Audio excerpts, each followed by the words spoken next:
నమస్తే గురుగారు. నమస్కారం. గురుగారు, ఈ 119 రోజులు గురువు వృషభ రాశిలో వక్రగతి పొందుతున్నారు, సంచరిస్తున్నారనమాట ఒక్క మాటలో చెప్పాలంటే. మరియు ఇప్పుడు ఈ కర్కాటక రాశి వారికి ఏ విధంగా ఉండబోతుంది? తప్పకుండా అమ్మ. ఓం శ్రీ గురుభ్యో నమః. కర్కాటక రాశి వాళ్ళకి ఏదైతే మనకి 119 రోజుల పాటు గురువు వక్రగతిలో పొందటం అనేది జరిగింది. ఈ వక్రగతిలో వృషభ రాశిలో గురువు వక్రగతి పొందటం అనేది మనకు అక్టోబర్ 9 నుంచి ప్రారంభమై ఫిబ్రవరి 9వ తారీఖు వరకు ఉంటుంది. అక్టోబర్ 9వ తారీఖు మధ్యాహ్నం 2:40 మృగశిర నక్షత్రం 2వ పాదంలో ప్రారంభమైన ఈ గురువు వక్ర సంచారం అనేది 2025 ఫిబ్రవరి 9వ తారీఖు మధ్యాహ్నం 12:40 వరకు కూడా వక్రస్థితిలో ఉంటాడు. ఫిబ్రవరి 9వ తారీఖు తర్వాత ఈ గురువు ఫార్వర్డ్ మోషన్లోకి రుజుగతిలోకి వెళ్తాడు. రుజుగతిలోకి వెళ్ళటం వల్ల మనకి రుజుగతిలోకి వెళ్ళిపోతాడు. వక్రగతిలో ఉండటం వల్ల ఎలాంటి ఫలితాలు జరుగుతాయో మనం చూద్దాం ఒకసారి. గురువు ధనకారకుడు, సంతానకారకుడు, లాభకారకుడు. గురువు వల్ల ఎన్నో మంచి ఫలితాలు అనేవి ఎక్కువగా లభిస్తూ ఉంటాయి. అయితే ద్వాదశ రాశుల ఫలితాలు చెప్పేటప్పుడు కూడా కేవలం గురువు యొక్క ఆధారమే కాకుండా మిగతా గ్రహాల యొక్క ఆధారాన్ని కూడా మనం చూసుకుని ముందుకు వెళ్ళాలి. 43 డిగ్రీల వెనక్కి వృషభ రాశిలోకి వెళ్తున్నాడు కాబట్టి గురువు వక్రగతి చెందాడు. గురువు ధన శుభకారకుడు కాబట్టి కర్కాటక రాశి వాళ్ళకి ఏ విధంగా ఉంది అని మనం చూస్తే, కర్కాటక రాశి వాళ్ళకి దశమ స్థానంలో గురువు యొక్క సంచారం వక్రస్థితిలోకి వెళ్ళిపోయాడు. అంటే వక్రస్థితిలోకి వెళ్ళిపోవటం అంటే ఏమిటి? ఇక్కడ ఏదైతే గురువు వృషభ రాశిలో లాభస్థానంలో ఉండి వక్రస్థితిలోకి వెళ్ళిపోవటం వల్ల ఎలాంటి ఫలితాలు జరుగుతాయో ఒకసారి చూద్దాం. ఉద్యోగపరంగా కొంత సమస్యలు రాకుండా కొంత కాపాడుకోవాలి. మన రహస్యాలన్నీ కూడా పక్కన తోటి సహచరులకి చెప్పకుండా ఉండటం చాలా మంచిది. అలానే వ్యాపార భాగస్వామి మన కింద ఉండేవాడు ఎవరైతే ఉంటారో ప్రతి వాళ్ళని కూడా నమ్మకూడదు. మనం నమ్మి మోసపోకూడదు. వృత్తిపరంగా ఇబ్బందులు లేకుండా చూసుకోవాలి. దానితో పాటు దాయాదుల యొక్క ఆస్తి పంపకాలు జరగటం ఒకటి, అంటే ఆస్తులు వస్తుంటాయి. దాంతోపాటు కొంత వృధా ప్రయాణాలు చేయొద్దండి. అనవసరమైన ధనం ఖర్చు పెట్టుకోవద్దండి. వృధా ప్రయాణాల వల్ల డబ్బులు ఖర్చు పెట్టుకోవటం, అనవసరమైన వాటికి వెళ్ళటం, ఆరోగ్యరీత్యా కూడా కొంత భయం కలగటం, వీళ్ళకి భయం కలిగేటట్టుగా చేసుకోవటం అనేది మంచిది కదా. అయితే ఉద్యోగంలో ప్రమోషన్ రావటం, విదేశాలకు వెళ్ళటం, అన్నింటా విజయం, సర్వత్రా విజయం లభించే అవకాశాలు బాగా ఎక్కువ ఉంటాయి. అంటే ప్రతి దానిలో కూడా ముందంజలో ఉండే అవకాశాలు ఎక్కువగా ఉంటాయి. అంటే లాభపడుతుంటాయి. ఒక ఉద్యోగ విషయంలో మినహా మిగతావన్నీ కూడా మంచి లాభాల బాటలో ఉండే అవకాశాలు ఎక్కువ ఉంటాయి.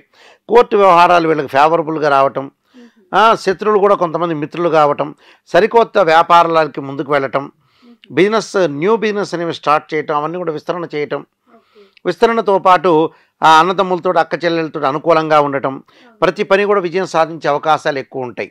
అంటే ప్రభుత్వం ద్వారా గౌరవ సన్మానాలు, వివాహం కాని స్త్రీ పురుషుల వివాహాలు జరగటం ఒకటి, విదేశాలకు వెళ్ళటం కంపెనీ త్రూ కూడా. అంటే ఈ సంఘటనలన్నీ కూడా జరుగుతుంటాయి వాళ్ళ గురుబలం వల్ల. సరైన సమయంలో సరైన నిర్ణయం తీసుకోవటం, అలానే వృత్తిపరంగా కూడా 2-3 వ్యవహారాల్లో ముందుకు వెళ్ళటం. వ్యవహారాలంటే 2 వృత్తులు చేపట్టే అవకాశాలు ఎక్కువ ఉంటాయి. అంటే ఒక వృత్తి మధ్యాహ్నం వరకు చేసుకున్నట్టు, ఇంకో వృత్తి ఆఫ్టర్నూన్ చేసుకున్నట్టు, ఆ లంచ్ తర్వాత. అంటే 2 ప్రొఫెషన్లు వాళ్ళు చేపట్టే అవకాశాలు ఎక్కువగా ఉంటాయి. అంటే ప్రతి పనిలో కూడా వాళ్ళు విజయం సాధించే అవకాశాలు ఎక్కువ ఉంటాయి. కీర్తి ప్రతిష్టలు బాగా పెరుగుతాయి.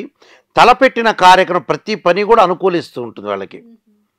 అనుకూలించడం అంటే సంతోషంగా ఉండటం, హ్యాపీగా ఉండే అవకాశాలు ఎక్కువ ఉంటాయి. అలానే ప్రతి వాళ్ళతో కూడా పరిచయాలు, ప్రయాణాల వల్ల కొంత లాభం కలుగుతుంటుంది. కొంత అనవసరమైన ప్రయాణాలు చేయకూడదు. తీర్థయాత్రల పుణ్యక్షేత్రాలకు వెళ్ళే అవకాశాలు ఎక్కువగా ఉంటాయి. అంటే ఇవన్నీ కూడా వాళ్ళకి జరుగుతుంది. భూమి, గృహాలు, వస్తువులు ఇవన్నీ కూడా కొనుగోలు చేయటం. దానితో పాటు కుటుంబంలో కూడా గౌరవం బాగా పెరుగుతుంటుంది. అనుకున్న వారు అంటే భార్యాభర్తల యొక్క బాంధవ్యాలు కూడా కరెక్ట్గా పెరుగుతుంటాయి ఇక్కడ. అంటే గతంలో ఏదైతే భార్యాభర్తల మధ్యలో అనుబంధం అనేది ఉండదో అలాంటి బంధం అనేది కూడా బాగా పెరిగి ముందుకు వెళ్ళే అవకాశాలు ఉంటాయి. బంధుమిత్రులతో, స్నేహితులతో కూడా ఆనందంగా ఉండే అవకాశాలు ఎక్కువగా ఉంటాయి. అంటే ఇలాంటివన్నీ కూడా వాళ్ళకి జరుగుతూ ఉంటాయని అర్థం. అలానే రుణ బాధలు తగ్గుతూ ఉంటాయి. వాహనాలు కొనుగోలు చేయటం, కొంత తల్లి యొక్క ఆరోగ్య విషయంలో కొంత శ్రద్ధ పెట్టాలి. అలానే విలాసాలు, విందులు, వినోదాలకు వెళ్ళటం ఒకటి, స్థిరాస్తి అభివృద్ధి కలిగే అవకాశాలు ఎక్కువ ఉంటాయి. అంటే స్థిరాస్తి కొంత అభివృద్ధి కలగటం ఒకటి, అలానే శత్రువుల పరంగా కూడా కొంత వాళ్ళకి అనుకూలంగా ఉంటుంది. విద్యార్థులు కొంత కాన్సన్ట్రేషన్లో చదువు పట్ల ఆసక్తి చూపిస్తుంటారు. అంటే చదువు పట్ల ఆసక్తి చూపిస్తుంటే మంచిదే కదా. ఆసక్తి చూపించడం ఒకటి, ప్రతి పనిలో కూడా విజయం సాధించే అవకాశాలు ఎక్కువగా ఉంటాయి. ఒక ఉద్యోగపరంగానే మాత్రం కొంత జాగ్రత్తగా ఉండి ప్రతి వాళ్ళని నమ్మకూడదు. అంటే వాళ్ళు ఏదైతే వృత్తి చేస్తున్నారో ఆ వృత్తిపరంగా ఇబ్బందులు లేకుండా చూసుకోవాలి. అంటే వ్యాపారం చేస్తున్నా, వ్యాపారంలో తక్కువ పక్కన వాడు కానీ పార్ట్నర్షిప్ కానీ డబ్బులు దొంగిలించడం, దొంగతనాలు వీళ్ళ మీద అంటగట్టడం, వాళ్ళు దొంగలించడం, ప్రభుత్వ పరంగా వచ్చే ఆదాయాలు రాలేకపోవటం, ఇలాంటి వాటిలో కొంత గండిపడే అవకాశాలు అంటే ఉద్యోగ సంస్థలు వ్యాపార సంస్థలు రాకుండా చూసుకోవడం చాలా మంచిదమ్మా. ఏ వస్తువు పడితే ఆ వస్తువు వ్యాపారంలో పెట్టి నష్టపోకూడదు. ఇలాంటి విషయాల్లో ప్రత్యేకంగా శ్రద్ధ పెట్టి ముందుకెళ్తే వీళ్ళకి మంచి జరిగే అవకాశం కొన్ని ఖచ్చితంగా కొన్ని పరిహారాలు చేసుకుని ముందుకు వెళ్ళాలి. ఎలాంటి పరిహారాలు చేస్తే మంచిది గురువుగారు ఈ రాశివారు? ముఖ్యంగా తెల్లని ద్రాక్ష పండ్లు ఉంటాయి, ఆ ద్రాక్ష పండ్లతోటి గురువుకి అభిషేకం చేయించాలి, శనగలు దానం చేయాలి, దత్త కవచాన్ని చదువుకోవాలి. దత్త కవచం ప్రతిరోజు కూడా ప్రదోషకాల సమయంలో కానీ ఉదయం కాలంలో కానీ చదవటం వల్ల వాళ్ళకి మంచి జరుగుతుంటుంది. అంటే గురువారం రోజున గురువారంలో చదవాలి. అది కుదరలేదు గురువుగారు నాయకంటి గారు అని అంటే సాయంకాలం వేళ ప్రదోషకాల సమయంలో చదువుకోవచ్చు. ప్రదోషకాల సమయంలో చదివితే కూడా చాలా మంచి జరిగే అవకాశాలు ఎక్కువ ఉంటాయి. కాబట్టి ఖచ్చితంగా ఈ గానగాపూర్ లాంటి క్షేత్రాలకు దర్శనం చేయటం, అలానే శివాలయ శ్రీశైలం లాంటి క్షేత్రాలు దర్శనం చేయటం కూడా చాలా మంచిది. అలానే వీళ్ళు తప్పకుండా తత్పురుషాయుధే మహాదేవాయుధీమే తన్నో రుద్ర ప్రచోదయాత్ అనే మంత్రం చక్కగా చదువుకుంటే వీళ్ళకి మంచి సుఫలితాలు జరిగే అవకాశం ఖచ్చితంగా ఉంటుందమ్మా. చాలా చక్కగా చెప్పారు గురుగారు, ధన్యవాదాలు. ఇప్పుడు ఆపరేషన్ లేకుండానే మోకాళ్లకు ప్లాస్మా ట్రీట్మెంట్, మీ ఆర్థోపెడిక్ సమస్యలన్నిటికీ రోబోటిక్ టెక్నాలజీ ద్వారా తక్కువ ఖర్చుతో శాశ్వత పరిష్కారం, ఫ్రీ కన్సల్టేషన్, ప్రతి ట్రీట్మెంట్ పై 20% డిస్కౌంట్. ఈ ఆఫర్ కొద్ది రోజులు మాత్రమే, త్వరపడండి. V9 hospitals 9281465842